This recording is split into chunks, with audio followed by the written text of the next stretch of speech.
조선시대의 역사를 깊이 들여다보면 왕의 권위 뒤에서 왕조의 운명마저 좌지우지했던 인물들이 종종 등장하곤 합니다. 과연 그 진짜 권력의 실체는 누구였을까요? 오직 자신의 뛰어난 지혜와 놀라운 담대함으로 한 명의 왕을 만들고 심지어 두 딸을 연이어 왕비의 자리에 앉히며 조선이라는 거대한 나라의 절대 권력을 손아귀에 넣었던 한 남자가 있습니다. 그의 이름은 바로 한명회입니다. 미천한 관료에 불과했던 그가 어떻게 조선 최고의 실세로 우뚝 서게 되었는지, 그야말로 한 편의 드라마 같은 삶을 살았던 인물이죠. 어쩌면 한명회라는 이름이 아직은 여러분에게 낯설게 다가올 수도 있겠습니다. 하지만 그의 이야기는 단순히 과거의 역사적 사실을 넘어 한 인간이 어떻게 미미한 신분에서 출발하여 조선이라는 거대한 왕조를 자신의 영향력 아래 두게 되었는지, 그 권력의 시작은 과연 어떠했으며 어떻게 조선 사회 전체를 뒤흔들었는지, 그리고 그 막강했던 권력의 끝은 어떤 모습으로 마무리되었을지, 역사에 숨겨진 진실을 파헤치는 매우 흥미로운 여정이 될 것입니다. 지금부터 그 미스터리 가득한 시간 속으로 함께 떠나보시죠. 우리가 미처 알지 못했던 조선의 진짜 권력자를 만나볼 차례입니다. 한명회. 그는 사실 대단한 배경을 가진 인물이 아니었습니다. 그의 가문은 대대로 높은 관직에 오르지 못했고 그 자신 또한 변변치 않은 낮은 관직에 머물러 있었죠. 29이라는 다소 늦은 나이에 겨우 과거에 급제했지만 당시 사람들은 그를 그저 보잘것없는 인물로 치부하며 냉대하곤 했습니다. 좁고 초라한 방 한구석에서 오직 책을 벗삼아 지내던 그는 당대의 내로라 하는 지식인들 사이에서도 그리 주목받지 못하는 존재였습니다. 하지만 그의 깊은 눈빛 속에는 남다른 야망과 함께 다가올 시대의 거대한 흐름을 정확히 꿰뚫어 보려는 뜨거운 열망이 고스란히 담겨 있었죠. 주변의 차가운 시선과 무시 속에서도 그는 결코 쉽게 좌절하지 않았습니다. 오히려 그 모든 것을 언젠가 찾아올 결정적인 기회를 위한 밑거름으로 삼아 끈질기게 자신의 때를 기다리고 있었던 겁니다. 마치 거대한 폭풍이 몰아치기 전에 고요함처럼 그의 내면에서는 격변을 예고하는 거대한 변화의 기운이 조용히 꿈틀거리고 있었던 것이죠. 그리고 마침내 그의 인생 전체를 송두리째 뒤바꿀 운명적인 만남이 그에게 찾아옵니다. 바로 수양대군, 훗날 조선의 7번째 왕인 세조가 되는 인물과의 극적인 조우였죠. 당시 수양대군은 왕실의 종친으로서 막강한 영향력을 지니고 있었지만 동시에 김종서와 황보인 같은 원로 대신들이 장악한 권력 구도와 조정의 분위기에 깊은 불만을 품고 있었습니다. 그는 현 체제를 뒤엎고 새로운 시대의 도래를 간절히 갈망하며 자신과 뜻을 함께할 비범한 인물을 은밀히 찾고 있었던 것이죠. 한명회와 수양대군은 처음 만났을 때부터 서로에게 깊은 교감을 느꼈다고 전해집니다. 수양대군은 한명회의 겉모습 너머에 숨겨진 비범한 지략과 남다른 담대함을 정확히 꿰뚫어 보았고, 한명회 역시 수양대군의 매서운 눈빛과 권력에 대한 강렬한 의지 속에서 자신의 오랜 야망을 현실로 만들 결정적인 기회를 발견했을 겁니다. 어둡고 비밀스러운 밀실에서 오고 가는 수많은 밀담 속에서 두 사람의 마음은 점차 흔들림 없이 하나로 굳건히 뭉쳐져 갔습니다. 기존 권력에 대한 뿌리 깊은 불만과 새로운 시대를 향한 뜨거운 갈망이 뒤섞이며 이들은 이제 조선의 운명을 완전히 뒤바꿀 거대한 계획을 아주 은밀하고 치밀하게 준비하기 시작했습니다. 궁궐은 겉으로는 평온한 모습을 유지하고 있었지만 그 안에서는 이미 폭풍 전야를 알리는 긴박하고 팽팽한 분위기가 감돌고 있었죠. 이 순간 한명회는 더 이상 초라한 미천한 관료가 아니었습니다. 그는 역사의 거대한 격변을 예고하는 이른바 킹메이커의 화려한 탄생을 알리는 중요한 신호탄이 되고 있었던 것입니다. 그의 미래에 대한 불안감은 이제 긴장감 넘치는 새로운 기회로 바뀌었고, 다가올 변화에 대한 기대감은 점점 더 커져만 갔습니다. 그들의 은밀한 밀담과 치밀한 계획은 더 이상 어둠 속에 머무르지 않았습니다. 마침내 자개 53년 역사의 물줄기를 완전히 뒤바꿀 거대한 폭풍이 궁궐을 덮쳤으니 바로 계유정난이었죠. 긴장감 넘치던 폭풍 전야는 순식간에 피비린내 나는 현실이 되어 조선의 심장부를 뒤흔들었습니다. 이날 궁궐은 핏빛으로 물들었습니다. 수양대군은 한명회의 지략을 바탕으로 기습적인 움직임을 보였고, 조정의 실세였던 영의정 황보인 대감, 좌의정 김종서 대감 같은 원로 대신들은 미처 손쓸 틈도 없이 차례로 제거되었습니다. 오랜 세월 쌓아 올린 그들의 권세는 한순간에 허망하게 무너져 내렸죠. 그들의 죽음은 단순한 숙청을 넘어 기존 질서의 완전한 파괴를 의미했습니다. 이 잔혹하고도 과감한 숙청의 한복판에는 바로 한명회가 있었습니다. 그는 단순히 수양대군의 명령을 따르는 인물이 아니었죠. 냉철한 판단력과 거침없는 실행력으로 모든 상황을 진두지휘하며 피바람 부는 권력의 한가운데에서 자신의 존재감을 각인시켰습니다. 그의 손에 들린 칼은 비록 직접 피를 묻히진 않았을지라도 그 어떤 무기보다도 날카롭게 반대파의 숨통을 끊는 역할을 했습니다. 그의 눈빛은 흔들림 없이 목표를 향했고, 그의 지시는 한치의 망설임도 없이 실행되었을 겁니다. 그렇게 피로써 길을 닦은 수양대군은 마침내 왕위에 오르니 그가 바로 조선의 7대 임금 세조대왕이었습니다. 한명회는 이 모든 과정의 킹메이커로서 그 공로를 인정받아 정난공신의 반열에 당당히 이름을 올렸습니다. 초라했던 과거는 온데간데 없이 사라지고 이제 그는 권력의 심장부에서 막강한 영향력을 행사하는 핵심 인물이 된 것이죠. 그의 이름 앞에는 이제 공신이라는 연계로운 칭호가 따라붙었으니 그야말로 신분 상승의 정점을 찍은 순간이었습니다. 하지만 권력의 여정은 여기서 멈추지 않았습니다. 세조의 왕권이 아직 완전히 안정되지 않았을 때 단종 복위를 꾀했던 충신들, 이른바 사육신 사건이 터지게 됩니다. 이 또한 한명회에게는 새로운 기회이자 새로이 구축된 권력을 더욱 굳건히 할 시험대였죠. 그는 이 사건에서도 냉철한 판단과 잔혹한 결단으로 반대파를 철저히 척결하며 세조의 왕권을 확고히 다지는데 결정적인 역할을 했습니다.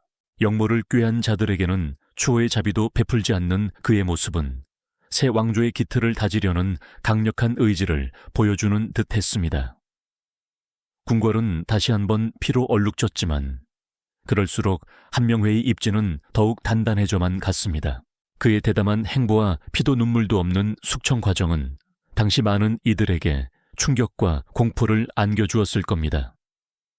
한 인간이 이토록 거대한 권력을 순식간에 장악하고 조선의 운명을 좌우하는 핵심 인물로 떠오르는 모습은 실로 압도적이었죠. 한명회는 이제 더 이상 그저 한낱 관료가 아니었습니다. 그는 역사의 흐름을 자신의 의지대로 조종하는 경외심마저 불러일으키는 존재로 거듭난 것입니다. 그의 이름 앞에는 두려움과 존경이 동시에 따라붙었고 조선의 권력 지형은 이제 그를 중심으로 재편되고 있었습니다. 세조의 굳건한 왕권 뒤에는 한명회의 그림자가 드리워져 있었죠. 이제 그의 이름은 단순히 공신을 넘어 조선의 모든 권력을 좌지우지하는 무소불위의 존재로 각인되기 시작했습니다. 하지만 권력의 역학은 늘 변화무쌍한 법. 세조가 승하하고 새로운 왕이 즉위하자 한명회에게는 다시 한번 자신의 입지를 증명할 중대한 시험대가 찾아오게 됩니다. 다행스럽게도 그의 지략은 여기서 멈추지 않았죠. 세조의 뒤를 이어 왕위에 오른 이는 예종이었습니다. 그리고 놀랍게도 이 예종은 한명회의 사위였죠. 한 인간이 왕을 만드는 것을 넘어 자신의 딸을 통해 왕실과 직접적인 혈연 관계를 맺는다는 것은 당시로서는 상상하기 어려운 일이었습니다. 그는 단순히 외척으로서의 입지를 다지는 것을 넘어 어린 예종을 대신하여 국정을 운영하는 데 깊이 관여하며 자신의 영향력을 더욱 공고히 했습니다. 왕의 장인이자 최고 권력자의 위치에서 그는 조선의 모든 정책 결정에 막대한 영향력을 행사하기 시작한 겁니다. 그러나 예종의 치세는 그리 길지 못했습니다. 즉위한 지 1년 2개월 만에 갑작스럽게 승하하게 되죠. 예측 불가능한 역사의 흐름 속에서도 한명회는 흔들림 없는 정치적 수완을 발휘했습니다. 그는 또 다른 사위인 성종을 다음 왕위에 올리는데 결정적인 역할을 하며 자신의 권력을 한층 더 확장하는 기질을 발휘했습니다. 한 인물이 2명의 왕을 자신의 사위로 둔다는 것, 그리고 그 왕들을 연이어 옹립하는 데 핵심적인 역할을 했다는 사실 자체가 한명회가 당시 조선에서 어떤 위치에 있었는지를 여실히 보여주는 대목입니다. 성종이 즉위한 후에도 한명회의 권세는 하늘을 찔렀습니다. 그는 영의정의 자리에 오르며 명실상부한 최고 권력자로 군림했죠. 그의 저택은 대궐만큼이나 웅장했고 그가 대궐을 드나들 때면 수많은 수행원들이 뒤를 따르며 그의 위세를 과시했습니다. 어린 왕들은 그의 지시를 따랐고 조정 대신들은 그의 눈치를 살피기에 바빴습니다. 마치 거대한 거미줄의 중심에 앉아 모든 실타래를 쥐고 흔드는 듯한 모습이랄까요. 그의 손끝 하나로 조선의 운명이 좌우되는 듯한 위압감이 느껴지는 시대였습니다. 한명회는 단순한 권력욕에만 사로잡힌 인물은 아니었습니다. 그는 뛰어난 통찰력과 정치적 수완으로 조선 사회의 안정과 발전에 기여하기도 했습니다. 그의 결정 하나하나가 백성들의 삶과 왕실의 미래에 지대한 영향을 미쳤으니 그의 어깨에 짊어진 책임감 또한 막중했을 겁니다. 하지만 동시에 이처럼 한 사람에게 권력이 집중되는 모습은 많은 이들에게 우려의 시선을 던지게 했죠. 과연 그의 절대 권력이 조선을 올바른 방향으로 이끌 수 있을까요? 아니면 또 다른 그림자를 드리우게 될까요? 그의 사위였던 예종과 성종과의 관계는 매우 흥미로운 지점입니다. 겉으로는 왕과 신하 그리고 장인과 사위라는 유교적 질서가 존재했지만 실질적으로는 한명회가 왕실의 가장 강력한 실세로서 어린 왕들을 뒤에서 조종하는 듯한 미묘한 권력관계가 형성되어 있었으니까요. 그의 노련한 정치 기술과 복잡한 인간관계 속에서 조선은 한명회라는 거대한 존재의 영향 아래 놓여 있었으며 이처럼 자신의 권력을 완벽하게 구축하고 유지한 한명회의 시대는 과연 어떤 결말을 맞이하게 될까요? 하지만 그 어떤 권력이라도 영원할 수는 없는 법이죠. 조선의 한 시대를 지배했던 한명회의 막강한 영향력은 세월의 흐름 속에서 서서히 새로운 견제와 불안정한 기류 속으로 접어들기 시작했습니다. 그의 육신은 늙어갔고 젊은 날에 번뜩이던 지략과 날카로운 통찰력 또한 예전 같지 않을 때가 있었을 겁니다. 더욱이 성종시대에 이르러서는 훈구 세력의 전횡을 비판하며 강력한 왕권을 지지하는 신진 사대부들이 정치의 전면에 등장하기 시작했죠.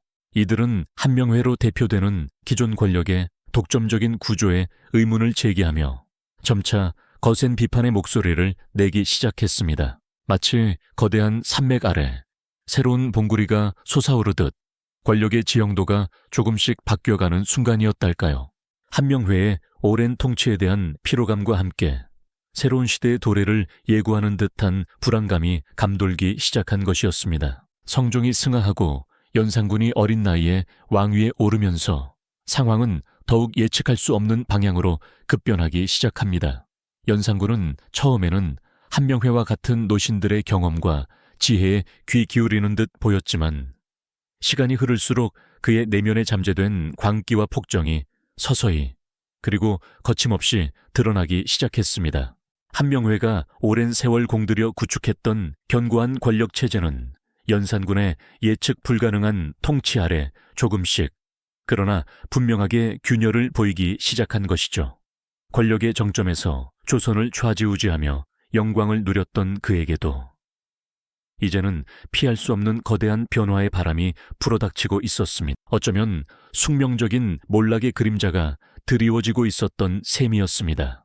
노회한 정치가 한명회도 젊은 왕의 광기 앞에서는 속수무책일 수밖에 없었을 테니까요. 그리고 마침내 역사의 페이지에 가장 비극적인 순간으로 기록될 사건이 찾아옵니다. 바로 연산군 10년 천리보 4년에 벌어진 갑자사화였죠.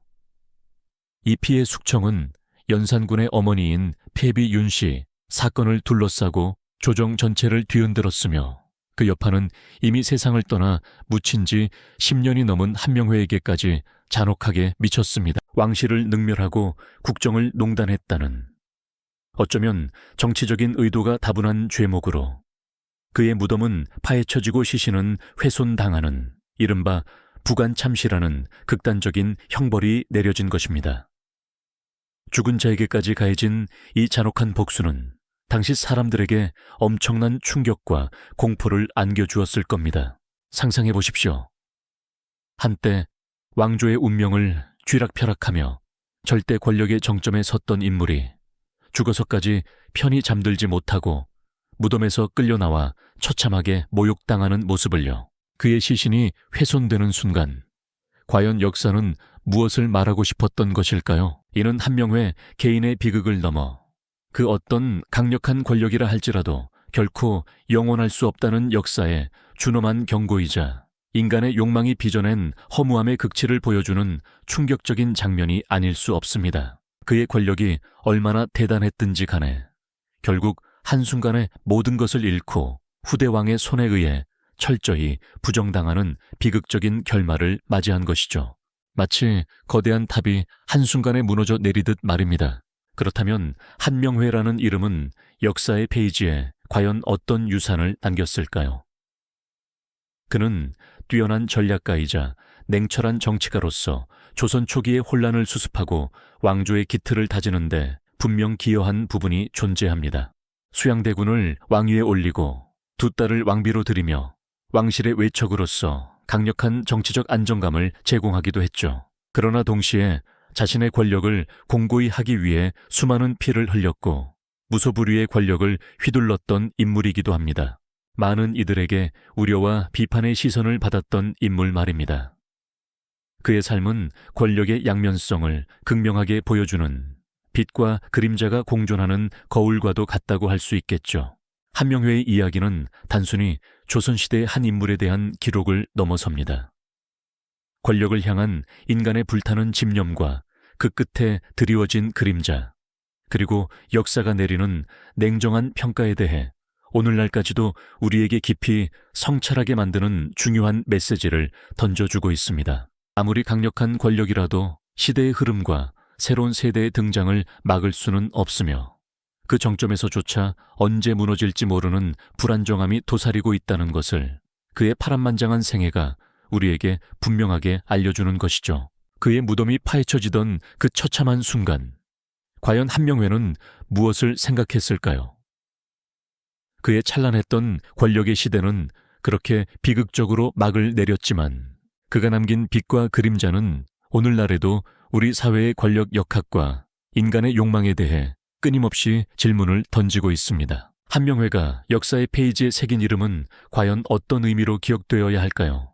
시대를 초월하여 이어지는 권력의 속성과 인간의 욕망, 다음 이야기에서는 또 다른 역사 속 인물의 선택과 그 결과를 통해 시대가 어떻게 변화하고 또 반복되는지 함께 탐험해 보도록 하겠습니다.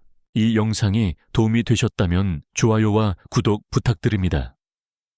여러분의 응원이 제게 큰 힘이 됩니다.